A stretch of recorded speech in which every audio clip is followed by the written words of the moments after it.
जय माता दी दोस्तों, आने वाली वट सावित्री व्रत के लिए आप सबको ढेर सारी शुभकामनाएं। भगवान श्री हरि विष्णु आपकी जोड़ी हमेशा सलामत रखें और आप जीवन पर्यंत वट सावित्री का व्रत करती रहें। इसी के साथ आज का जो वीडियो है वो मैं शुरू कर रही हूँ। दोस्तों, आप सब ने बहुत सारे सवाल किए मेरे से और मैंने एक एक करके सारे सवालों का जो जवाब है वो दे दिया और उस पर जो वीडियो है वो एकदम से डिटेल से बता दिए ताकि आप सबको बहुत ही आसानी से चीज़ें जो हैं वो समझ में आ जाएँ।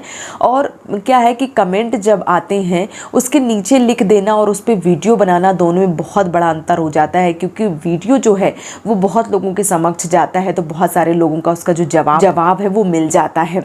तो इसीलिए मैंने आज का जो वीडियो है वो फिर से बना रही हूँ, क्योंकि कुछ माताओं बहनों के प्रश्न जो थे वो फिर से आ रहे थे। तो मैंने सोचा कि चलिए इसका जो वीडियो है वो बना दूँ, क्योंकि ये जो प्रश्न थे वो सच में मुझे बहुत ज़्यादा सही लगे, बहुत अच्छे लगे और बहुत ही सच्चे लगे। क्योंकि क्या होता है कि कई बार बहुत सारे लोग होते हैं कि जो देख लेते हैं वही करने की कोशिश करते हैं और होता क्या है कि बहुत सारे लोग दिखाने के चक्कर में बहुत सारी जो चीज़ें हैं वो दिखा देते हैं। तो आपको ऐसा नहीं करना चाहिए, आपके सामर्थ्य में जो हो उस तरीके से जो पूजा है वो करनी चाहिए। जैसे जो पहला प्रश्न था वो ये था कि ज़रूरी है कि वट सावित्री व्रत में हम भगवान जी को, मतलब जो वट वृक्ष हैं उनको पूरा श्रृंगार का सामान चढ़ाएं। तो मैं आपसे बोलना चाहूँगी कि श्रृंगार की चीज़ें में देखिए बारीकी से अगर लेंगे तो श्रृंगार की जो चीज़ें हैं वो बहुत ज़्यादा हो जाती हैं। मुझे ऐसा नहीं लगता है कि हर कोई पूरा जो श्रृंगार है वो चढ़ा पाया होगा या चढ़ाता होगा। हर एक चीज़ आप अगर नोट करके रखेंगे तब भी कोई ना कोई जो सामान है वो रह ही जाता है। और मुझे ऐसा लगता है कि कम से कम अगर सामान है उसमें भी आपको पूजा जो है वो कर लेनी चाहिए, क्योंकि पूजा जो है वो दिल से होनी चाहिए, दिखावे से नहीं होनी चाहिए, मन से होनी चाहिए। और जो पूजा मन से होती है, दिल से होती है, उसमें भले ही मान लीजिए आप भोग भी बना रही हैं, किसी सुबह की मान लीजिए भगवान जी की जो पूजा है वो कर रही हैं, उसमें पुष्प नहीं है, आप ये मानिए कि बाहर का भोग प्रसाद नहीं है, अगर आपने प्रेम से भगवान को चीनी का भोग भी लगा दिया तो वो भी आपके लिए और भगवान के लिए और आप दोनों के लिए, ये मान लीजिए कि भगवान के लिए 56 भोग हैं और आपके लिए भगवान के प्रति वो जो समर्पण है वो भगवान ने देखा है। और भगवान आपको पूरी जो 56 भोग चढ़ाएगा, हो सकता है उतना आशीर्वाद ना मिले, लेकिन दिल से अगर आप चीनी चढ़ाएंगे ना तो भगवान जी का आशीर्वाद जो है वो आपको मिल जाएगा। तो पूजा जो है वो दिल से होनी चाहिए, दिखावे से नहीं होनी चाहिए। उन जो बहन ने प्रश्न किया वो मुझे बहुत अच्छा लगा, दिल से मुझे सच में बहुत ज़्यादा अच्छा लगा। अगर आपके सामर्थ्य में है तो आप चढ़ा सकते हैं, मैं ये भी नहीं कहूँगी कि आप ना चढ़ाएं। अगर आपके सामर्थ्य में है तो आप पूरी सामान जो है, पूरा श्रृंगार जो है वो चढ़ा सकते हैं। अगर नहीं चढ़ा सकते हैं तो आपको क्या करना चाहिए, आपको सिंदूर, बिंदी, आलता और पैरों की जो बिछियाँ हैं, मैंने बताया था कि कांसे की बिछियाँ बहुत ही पवित्र, बहुत ही शुभ मानी जाती हैं। और चूड़ियाँ, अगर आप इतना सामान, इतना श्रृंगार भी चढ़ा देते हैं ना तो ये आपका जो आपके 16 श्रृंगार होते हैं ना उसमें गिनती हो जाती है। अगर आप इतना भी दिल से अगर चढ़ा देते हैं और आप इतना मान लीजिए कि अगर आपके पास श्रृंगार में कुछ नहीं, आपका सामर्थ्य नहीं है, आप नहीं चढ़ा पा रहे हैं, अगर भेंट के 2 रुपए भी रख देंगे ना दिल से कि हे प्रभु हमारे पास इतना सामर्थ्य नहीं है, हम बाजार से जो चीज़ें हैं वो नहीं खरीद पा रहे हैं, हमारे सामर्थ्य में है ही नहीं, 2 रुपए भी मन से रखेंगे ना, भक्ति भाव से रखेंगे, आपकी जो पूजा है वो इतने मन से स्वीकार होगी कि आप विश्वास ही नहीं कर पाएंगे। तो पूजा हमेशा दिल से कीजिए, जो भी सामान है उससे पूजा कीजिए। आप दिखावे के चक्कर में ना रहिए कि नहीं हमें बहुत सारा सामान जो है वो पूजा के लिए इकट्ठा करना है, बहुत सारा सामान अगर होगा तभी हम पूजा कर पाएंगे, नहीं तो नहीं कर पाएंगे।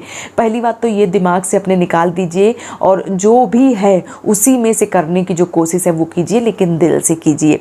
दूसरा जो प्रश्न है वो ये है कि वट वृक्ष में बहुत सारी माताएं बहनें हैं ऐसा बोल देती हैं कि वट वृक्ष के लिए अलग कपड़े, बहुत बड़ा कपड़ा जो है वो वट वृक्ष के लिए खरीदना चाहिए, और जो सत्यवान है उनके लिए कुर्ता पजामा, कुर्ता धोती या कपड़े जो हैं वो खरीदने चाहिए, सावित्री जी के लिए साड़ी खरीदनी चाहिए, फिर जितना भी सामान है वो उठा के किसी ब्राह्मण को दान में दे देना चाहिए। तो मैं इन सारी चीज़ों से सहमत नहीं हूँ। अगर मैं बोलूँ तो देखो, आप कपड़े ज़रूरी नहीं है कि आप कपड़े चढ़ाएं, अगर आपके सामर्थ्य में है तो आप कपड़े चढ़ा सकती हैं, और नहीं है सामर्थ्य में तो ना चढ़ाइए। मुझे ऐसा लगता है कि अगर आप इतना ज़्यादा दिखावा करेंगे, बहुत सारे कपड़े और बहुत सारा जो चीज़ें हैं वो दान में देंगे, उससे अच्छा है कि आप जितना खर्चा कर रहे हैं उधर कपड़ों में और हर जगह, उससे अच्छा है कि आप 2 गरीब लोगों को खाना जो है वो खिला देंगे तो वो आपको दुआ देगा और भगवान को बहुत अच्छा लगेगा। तो दिखावा करने की बिल्कुल भी कोशिश ना करें, बहुत ज़्यादा तामझाम ना फैलाएं कि नहीं हमें वट वृक्ष के लिए बहुत बड़ा कपड़ा खरीदना होता है और हमें एक साड़ी भी खरीदनी होती है, हमें कुर्ता पजामा भी खरीदना होता है। मुझे क्या लगता है कि अगर मैं दिल से बोलूँ तो मुझे यही लगता है कि जो दुखी है, वास्तव में जिसको ज़रूरत है उसको चीज़ें मिलनी चाहिए। ऐसा नहीं है कि मतलब जिसको ज़रूरत है ही नहीं आप उनको चीज़ें जो है वो दान कर रहे हैं। अगर आप प्रेम से 11 रुपए भी भेंट में चढ़ा देते हैं तो वो आपकी पूजा में स्वीकार है। और अगर आप दिखावे के चक्कर में बहुत सारा तामझाम जो है वो फैलाते हैं और मान लीजिए आपने पूजा में 500 1100 भी चढ़ा दिए तो उसका कोई भी फल पूजा में प्राप्त नहीं होता है। तो आपको बहुत ज़्यादा दिखावा नहीं करना चाहिए, जो भी आपके सामर्थ्य में है वो कर लीजिए। पुरानी जो माताएं बहनें हैं उनसे एक बार पूछिए, उनमें एक बार नज़र डालिए, उनसे पूछिए कि आप पुराने ज़माने में क्या कैसे पूजा करती थी। तो आप यकीन नहीं मानेंगे कि जो भी सामान घर पे होता था उसी से वो पूजा कर लेती थी, बहुत ज़्यादा तामझाम, क्योंकि उनके पास स्वयं के लिए नहीं होता था और वो चढ़ाने के लिए इतना जो सामर्थ्य है वो कैसे दिखा सकती थी।